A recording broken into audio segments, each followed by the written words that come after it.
16장 10절로 18절 말씀을 다 함께 합독하겠습니다.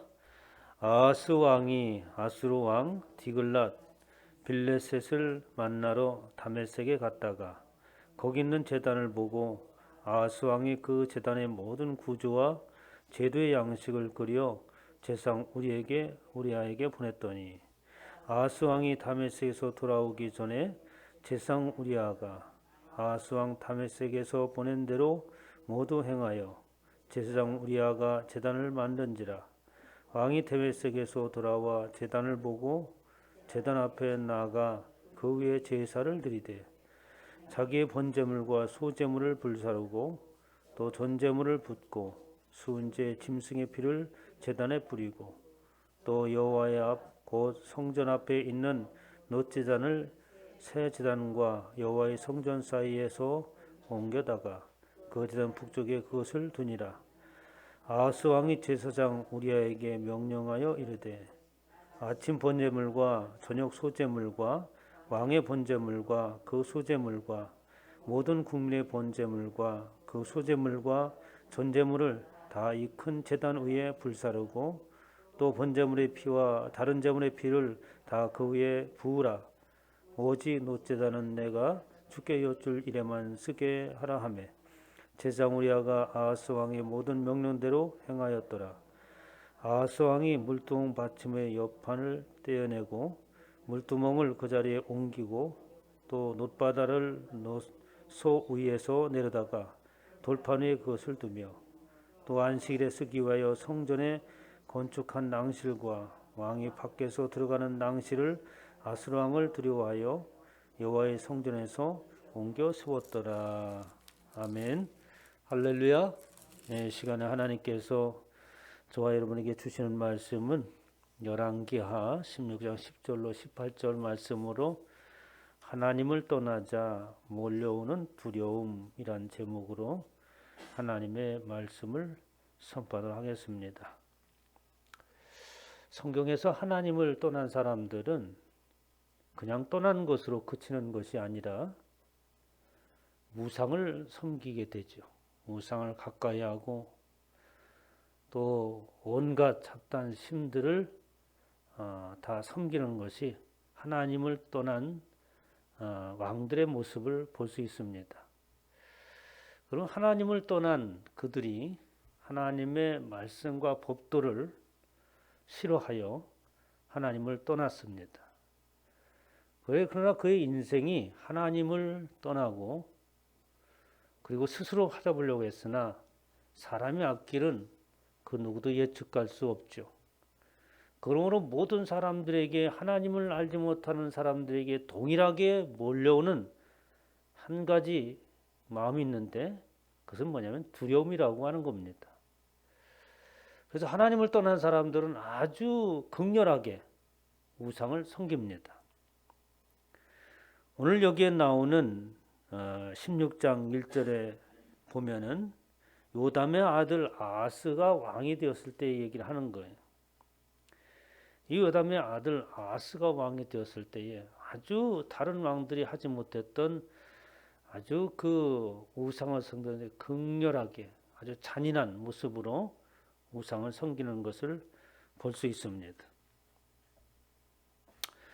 그러나 하나님을 안 사람들은 그들의 삶을 보면 그 왕을 또는 하나님을 아는 자 곁에 아주 지혜롭고 또 하나님의 말씀을 또 권면을 잘 하는 사람들이 옆에 있었습니다. 15장에 그런 왕이 나오죠. 지난 시간에 말씀드렸던 것처럼 아샤라라고 하는 왕이 나옵니다. 우시아라고 하는 왕이에요. 동일한 인물인데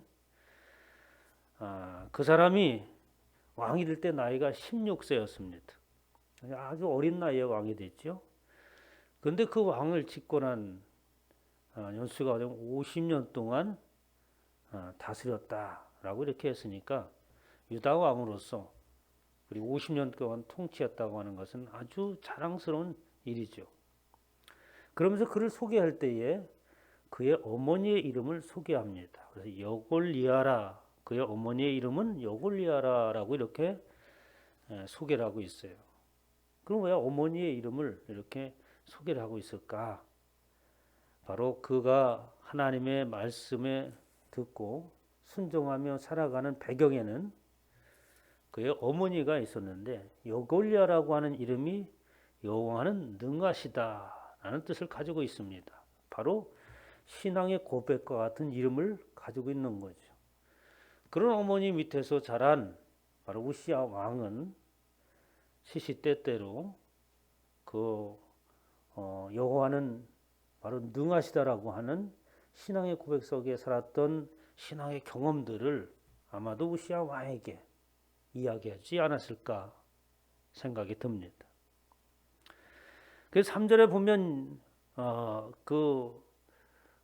우시야 왕이 얼마나 그가 번창을 했는가.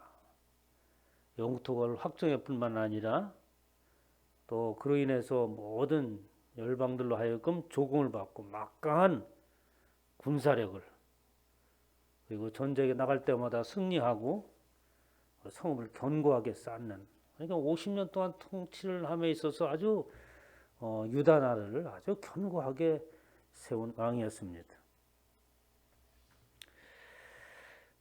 그런 왕에게는 바로 하나님의 묵시를 밝히는 스가랴가 사는 날에라고 이렇게 또 역대하에서는 우시야 왕이 있을 때에 그의 어머니 여골리아라고 하는 이름을 언급하지 않지만 역대에서는 누구를 말하고 있냐면 그때 당시의 선지자를 이야기하고 있습니다. 그래서 하나님의 묵시를 밝히는 스가랴라고 이렇게 이야기합니다. 그래서 하나님의 묵시를 밝히는 자가 어떤 사람을 묵시를 밝히는 자라고 했을까? 그래서 찾아보니까 이 묵시라고 하는 내용이 그렇습니다. 하나님을 두려워하는 교훈을 주는 자라는 거예요. 그러니까 묵시를 밝히는 자라고 하는 것은 하나님을 두려워하는 교훈을 밝히 전하는 그런 자인 거죠. 그러니까 스가랴 선지자가 있을 때에 그 우시야 왕에게 하나님을 두려워하는 교훈의 말씀을 전하고 그 말씀을 듣고 있을 때에 하나님께서 그의 모든 일들 형통케 하셨다는 이야기입니다. 그래서 스가랴가 사는 날에 하나님을 찾아왔고 그가 여호와를 찾을 동안에는 하나님이 형통하게 하셨더라.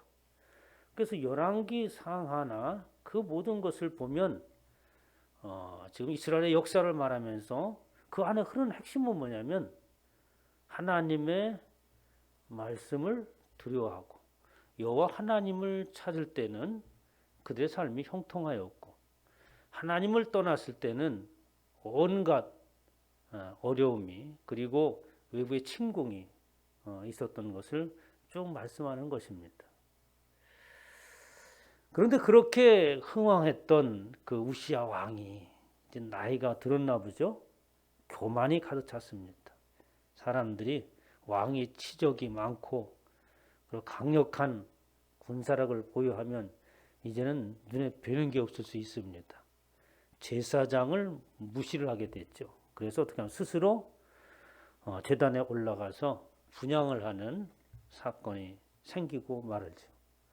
그러므로 해서 이제 그 우시야가 이마에 문둥병이 생기고 그리고 별처에서 죽을 때까지 평생 동안 우시야는 사람들과 대면하지 못하는 골방에서 갇혀서 살고 거기에서 생을 마감하는 그러한 말년의 비참한 인생을 보낸 사람이 바로 우시야라고 하는 겁니다. 그러면서 이제 16장에 넘어와서 그 뒤에 아들이 누구였냐면 바로 아하스가 왕이 되는 거예요. 그런데 이 아하스는 그의 아버지 처음에 하나님의 그 묵시를 밝히는 스가랴 선지자와 그의 할머니 여골리아의 신앙의 고백에서 자란 것이 아니라 바로 자기 아버지가 교만했을 때에 제사장을 무시하고 우리 제단에 가서 분향했던 아마 그런 모습을 보고 자라는 것 같아요. 그래서 그의 행위를 보면은 아주 그 잔인합니다. 그래서 이렇게 얘기하지. 여호와 보시기에 정직하게 행하지 아니하였다. 그렇게 얘기합니다. 그러면서 2절에 보니까 아하스가 왕이 될 때 나이가 20세라 예루살렘에서 16년간 다스렸으나 그의 조상 다윗과 같지 아니하고 이렇게 얘기합니다. 그래서 하나님을 떠나고 우상을 섬기는 자들 또는 그 왕들을 평가하는 기준을 제시할 때 항상 누구를 제시하냐면 다윗 왕을 거론하고 있습니다. 그러니까 다윗 왕이 모든 왕들의 행함에 어떠한 판단하는 기준이 되는 거예요. 그래서 다윗 왕과 같지 아니하였다라고 하는 것은 다윗 왕의 기준에 미치지 못했다고 하는 거죠. 그러면 왜 다윗 왕은 모든 왕들의 그 행동을 신앙을 판단하는 기준이 되었을까? 다윗 왕이 아주 모든 면에서 훌륭해서 그런 건 아니죠. 뭐냐면 그는 저와 여러분과 다를 바 없이 실수를 많이 했습니다. 중요한 것은 실수하고 끝나는 것이 아니라 그 실수했을 때에 또는 그것을 지적했을 때에 겸손히 받아들이고 회개하고 그리고 돌아서는 것이 다윗의 모습이었어요.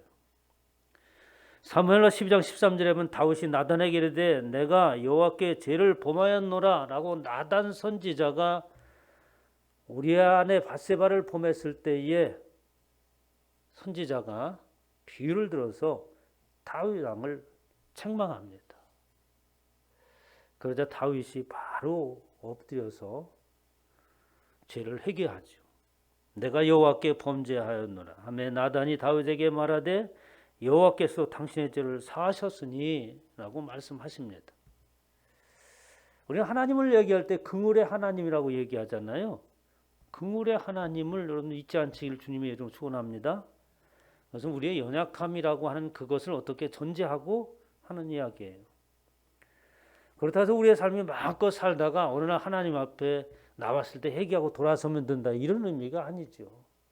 다윗은 하나님의 백성으로 사는 자였습니다. 그 가운데 자신이 어떻게 유혹에 넘어가고 때로는 죄악에 발을 들여놓고 했을 때에 관한 이야기예요. 그때 그것을 깨닫게 하고 지적했을 때 바로 돌아서고 시편에 보면 침상을 적시면서 눈물로 기도했다고 얘기하고 있습니다. 이것이 다윗의 모습이에요. 그럼 다윗은 사람에게만 그렇게 실수를 했느냐? 아니에요. 하나님 앞에서도 실수를 했습니다. 다윗이 나라가 견고해지고 온 나라가 힘을 얻자. 이제는 다윗이 생각합니다. 이만하면 우리가 주위에 있는 모든 다른 나라보다 강대하다. 우리 힘이 얼마나 되는가 한번 조사를 해봐야겠다. 이런 마음으로 뭘 합니까? 인구조사를 하잖아요. 인구조사를 한다고 하는 것은 뭐냐면 우리나라의 그 군사력이 얼마나 되는가라는 것을 알아보기 위해서 인구조사를 하는 거예요. 그냥 사람 머릿수를 세는 게 아니라 사람의 숫자가 많음에 따라서 바로 막강한 군사력을 가졌다고도 할 수 있는 거죠. 다윗이 인구조사를 합니다. 하나님이 그에게 아주 인구조사를 하는 것을 약한 영을 불어넣어서 허락했습니다. 그것이 사무엘하 24장 10절에 나오는 말. 다윗이 백성을 조사한 후에 그의 마음에 자책하고 다윗이 여호와께 아뢰되 내가 이 일을 행함으로 큰 죄를 범하였나이다. 여호와 이제 간구하오니 종의 죄를 사하여 주옵소서. 내가 심히 미련하게 행하였나이다. 잠시 그가 인구조사했다고 하는 것은 잠시 누구를 잃어버렸냐면 하나님을 잃어버린 거예요. 이스라엘 백성들에게 왕을 세우고 그리고 나라를 경고케 할 나라를 세울 때에 하나님께서 왕들에게 하지 말아야 될 것을 얘기합니다. 병마를 많이 갖지 말라. 부인을 많이 두지 말라. 하나님께서 가장 싫어하는 것들이었어요. 그것은 뭐냐면 모든 기쁨과 즐거움은 여호와 하나님께로부터 오는 것이고, 그리고 세상의 병마가 그를 지켜주는 것이 아니라 하나님께서 지키신다라고 하는 것을 이스라엘 백성들에게 가르치고, 하나님이 친히 통치하신다고 하는 것을 이스라엘 백성들로 하여금 경험하게 하기 위함인 것입니다. 이스라엘 백성이 그렇게 살아왔고, 하나님께서 그들의 병마와 사람의 숫자를 보지 아니하고 적국을 물리치는 하나님께서 친히 저들과 싸우시는 그런 일들을 수도 없이 해왔는데, 그만 자기의 위치가 높아지고 그리고 나라가 부강하고 강다해지자 교만한 마음에 하나님을 잃어버리고 하나님의 능력을 외면하고 인구조사를 했습니다. 하나님 앞에 범죄를 했죠. 그때 하나님께서 그를 깨닫게 하자 바로 돌아서고 회개하는 모습을 볼 수 있어요. 이것이 바로 다윗을 모든 열왕들의 판단의 기준이 되게 하는 것입니다. 오늘날도 하나님께서 저와 여러분들 판단하신다면 그 기준을 다윗에 두지 않을까 이렇게 생각이 됩니다. 시시때때로 하나님과 교통하는 저와 여러분 되시길 주님의 축원합니다. 열왕기하 16장 3절에 보니까 이스라엘의 여러 왕의 길로 행하며 또 여호와께서 이스라엘 자손들 앞에서 쫓아내신 이방 사람의 가증한 일을 따라 자기 아들 불 가운데로 지나게 하며 또 산당들과 작은 산 위와 모든 푸른 나무 아래 제사를 드리며 분향하였다라고 하면서 아하스가 얼마나 우상을 섬기고 그 우상을 섬기면서 자기 아들을 불로 지나가겠다고 하는 것은 뭐예요?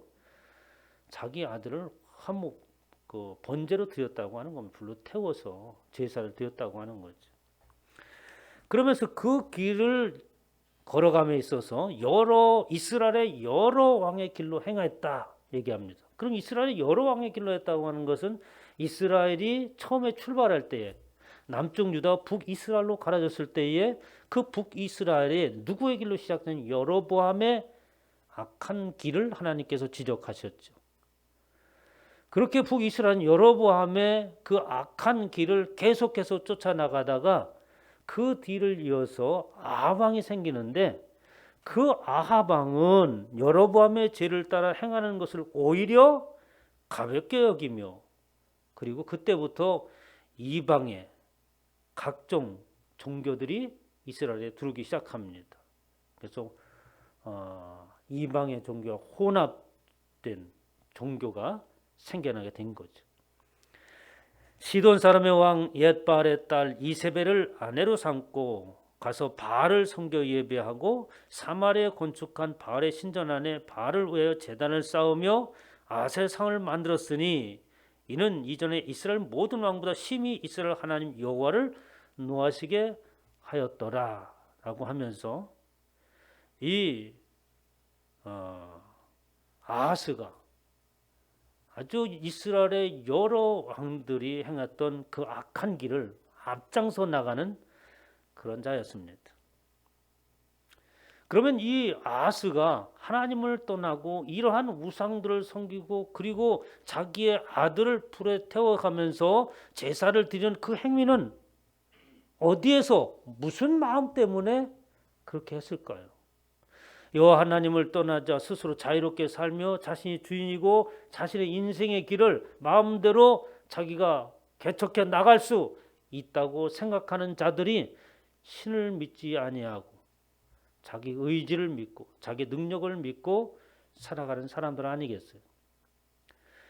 바로 아하스 왕이 그런 모습이었습니다. 그런데 그의 마음속에 여호와 하나님을 떠나자 그의 마음에 자리 잡는 것은 과거에 생각했던 하나님을 떠나기 전에 하나님을 떠나서 스스로 살아봐야겠다고 했던 그 마음에는 어떤 마음이 있겠습니까? 내 마음대로 얼마든지 세상을 능히 이기며 승리하며 그리고 내 인생의 목적을 달성하며 살아갈 수 있겠다라고 자신만만했던 그가 오히려 그 속에 여호와 하나님을 떠나자 가슴이 비기 시작합니다. 그리고 그에게 찾아오는 것은 어떻게? 두려움이라고 하는 것이 그 안에 찾아오는 거예요. 그래서 그의 마음을 사로잡는 것은 과거에 가지고 있었던 패기가 아니라 과거에 가지고 있던 용기와 그런 것으로 자신을 사로잡는 것이 아니라 오히려 두려움이 그를 사로잡게 되었던 거예요. 그래서 그것을 물리치려고 어떻게 온갖 이방의 모든 종교를 혼합하고 그리고 더 강력한 신을 믿으려고 하지만 여호와 하나님을 떠난 그 어떤 신도 신이 아닌 줄 믿으시기 바랍니다. 우리 인생을 책임질 수 없습니다. 그러자 하나님께서 그 하나님을 떠나자 아하스 왕 그 유다에게 하나님의 징벌이 내리죠. 바로 아람과 그리고 북이스라엘의 왕이 연합하여서 남유다 아하스 왕에게 침공을 합니다. 그래서 이 아하스가 어떻게 할 수가 없는 거예요. 7절에 아하스가 아스루 왕 디글랏 빌레셀에게 사자를 보내어 이르되 나는 왕의 신복이요. 그러니까 도움을 청하려고 하니까 몸을 굽혀야 되잖아요. 뭐라고 얘기하냐면 그 아스루 왕 디글랏 빌레셀에게 이렇게 얘기하는 거예요. 나는 왕의 신복이요 왕의 아들이다 라고 하면서 그 앞에 엎드립니다. 아니 아스루 왕이 그렇게 아니라 하나님 앞에 좀 그렇게 했으면 되지 않겠어요? 답이 나와 있는데 엉뚱한 데 가서 엎드리고 있어요. 저와 여러분 하나님의 신복인 줄 믿으시기 바랍니다. 하나님의 아들이지 세상의 그 어떤 주권자의 신복이요 또 세상의 어떤 권위 있는 자의 아들이라고 해서 인생이 구원받지 못하는 거죠. 이렇게 아스루 왕에게 엎드립니다. 이제 아람 왕과 이스라엘 왕이 나를 치니 청하건대 올라와서 그의 손에서 나를 구원하소서라고 얘기합니다. 말로만 해서 되지 않잖아요. 그래서 8절에 아하스가 여호와의 성전과 왕궁 곳간에 있는 은금을 내어다가 아스루 왕에게 예물로 보냈더라. 성전에 있던 모든 은과 금을 다 취하여서 아스루 왕에게 예물로 주었다. 옛부터 그 성전에 그리고 다윗 왕의 그 무덤에는 어마어마한 보화가 있었다고 하잖아요. 그래서 아스루 왕이 그것을 이제 허락을 하고 그리고 아람과 북이스라엘 베가 왕을 물리쳐 줍니다. 여기에서 끝났으면 좋겠잖아요. 그런데 그 아스루 왕의 도움을 받았는데 이 두려움이 떠나질 않는 거예요. 도움을 받고 아람과 베가 왕이 물러갔지만 또 다른 두려움이 오는 거예요. 무슨 두려움이? 이 아스루 왕이 또 우리를 침공하면 어떻겠는가? 하나님을 떠나봤자 한 가지 두려움이 떠나면 더 큰 두려움이 몰려오는 거예요. 그래서 이 아하스가 다메섹으로 올라갑니다. 그래가지고 이제 요즘에도 국가의 대통령이 오면 그 나라의 그 유명한 곳을 이렇게 방문하게 하잖아요. 대표적인 곳은 어디입니까? 그 참전용 총리 그 우리나라의 참전용사인데 어디예요? 참배하러 가기도 하고 이렇게 가지 않습니까? 이렇게 이제 아하스 왕이 그 아수르에 가서 그 나라의 신전을 가서 봅니다. 그게 이제 오늘 본 말씀 10절서부터 18절에 있는 이야기인 거예요.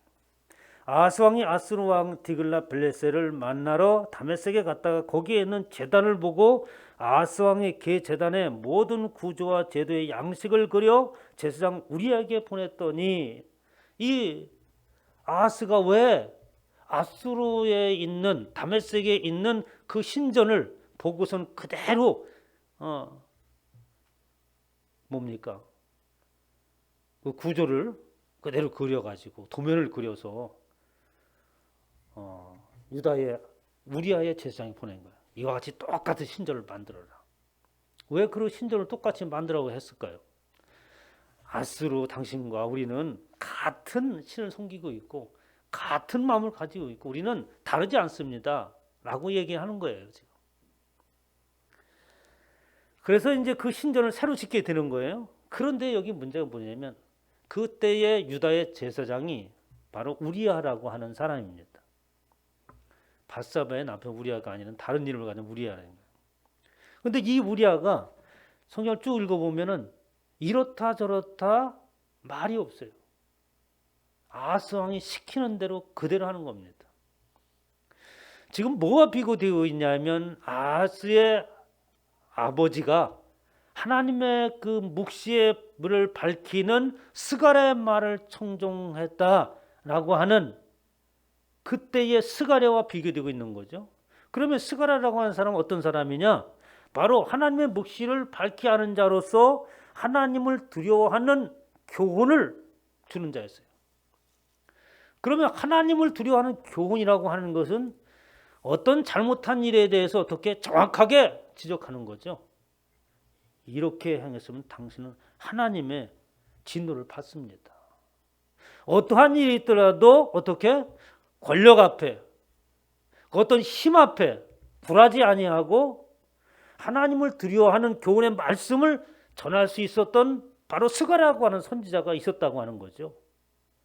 그런데 아하스 왕에게 우리아라고 하는 자는 뭐냐면 왕이 시키는 대로 하는 거예요.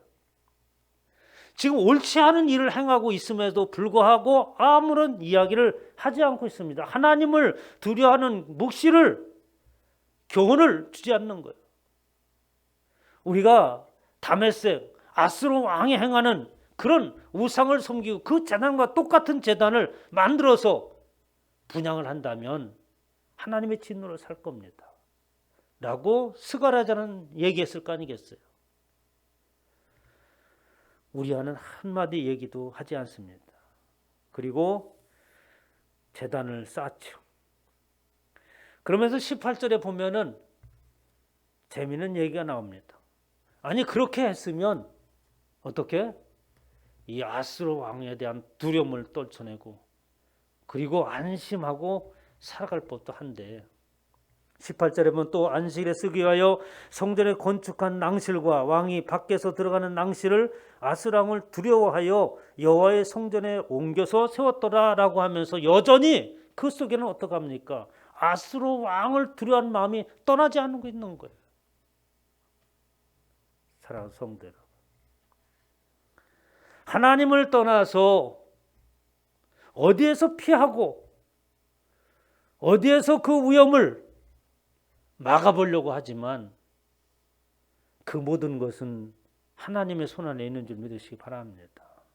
하나님을 떠나서 우리의 태어날 때부터 태초부터 있었던 두려움이 있잖아요. 아담이 범죄한 그 이후로부터 어떻게 사람이 만나는 사람은 나를 죽일까 두려워하는 거예요. 그때부터 우리의 마음속에는 어떻게 두려움이라고 하는 것이 우리를 찾아오고 그 두려움이 우리를 붙들고 있는 겁니다. 그런 두려움은 아담의 범죄함으로 인하여서 하나님의 말씀이 단절되었을 때예요. 이스라엘 백성들이 하나님의 말씀을 두려워하지 아니하고 하나님의 묵시를 듣지 아니하고 돌아서지 않을 때에 오히려 그들은 자유함 있는 것이 아니라 두려움이 그들을 감싸고 그곳서 헤어나지 못하게 하는 것을 볼 수 있습니다. 오늘 주님께서 우리에게 말씀하십니다. 하나님을 떠나자. 오히려 우리에게 자유함 있는 것이 아니라 두려움이 몰고 있는 것을 깨닫고 하나님의 말씀에 청종하여 뜻을 쫓아 살아가시기를 주님의 이름으로 축원합니다. 하나님, 이 3일 저녁에도 하나님의 말씀을 듣습니다. 우리가 세상을 살아갈 때에 여러 가지 환경과 여건 속에서 신앙생활을 하고 있습니다. 그때마다 나 자신도 모르게 미혹에 또는 잘못된 길로 걸어갈 때가 있습니다. 그때마다 하나님의 말씀을 듣고 깨닫게 하시고 돌아서게 하여 주시어서 내 안에는 두려움이 아니라 주의 성령으로 가득 채워지게 하시고 여전히 승리해 나갈 수 있는 여호와로부터는 힘이 우리 가운데 있게 하여 주시옵소서. 감사드리며 우리 주 예수 그리스도의 이름으로 기도하옵나이다.